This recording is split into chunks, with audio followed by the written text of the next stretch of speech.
They built this in 1565. Demolished the old fort. The previous fort was built in 1475. It used to be very small, or called mud fort.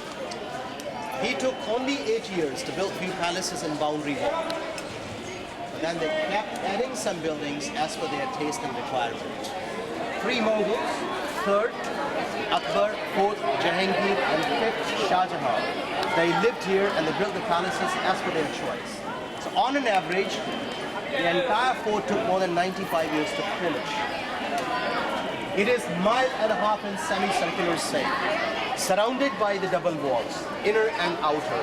This is inner wall, more than 2.5 meters thick, 70 feet high, having rampart, loopholes, bastions, whose horses can run together.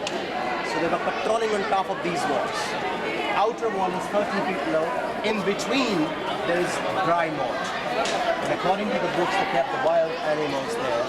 And as we have seen, the water melt, which was added later.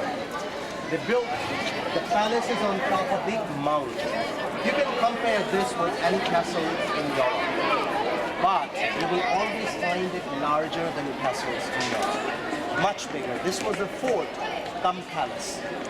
This was the emperor's residence as well as the garrison.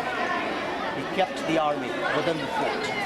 But the city was having the wall around, so the rest of the people lived within the wall and he lived inside the fort.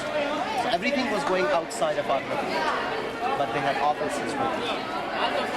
And 75%, as I said, is being used by the Indian Army. But you are not missing anything. The army has just a couple of old rooms. Most of them are the new. These new rooms were built by the British. In 1803, the fort was breached by the British. They defeated Marathas. And it is said there were more than 500 big and small buildings in the past. And many of them were demolished. Then they built the new barracks with them. That's what the Indian Army used.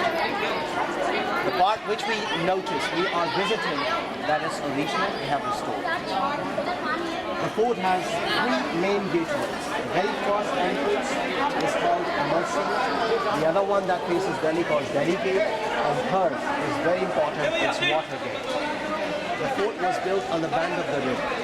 River Yamuna was navigable. The small ships and boats used to come. So they made an approach to the river, was called Water Gate. The river is very shallow. The river has been dammed twice. And the river has sifted its course. They built a road in between. The gate is there, but they don't use it. They built 2 more gateways.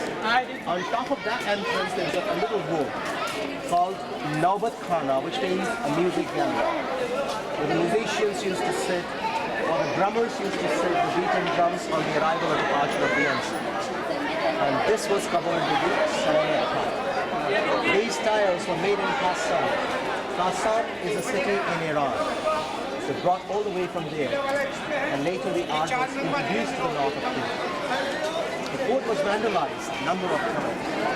Judge, they were Indians. They were the first non-Muslims to come in 1763. It was plundered by them.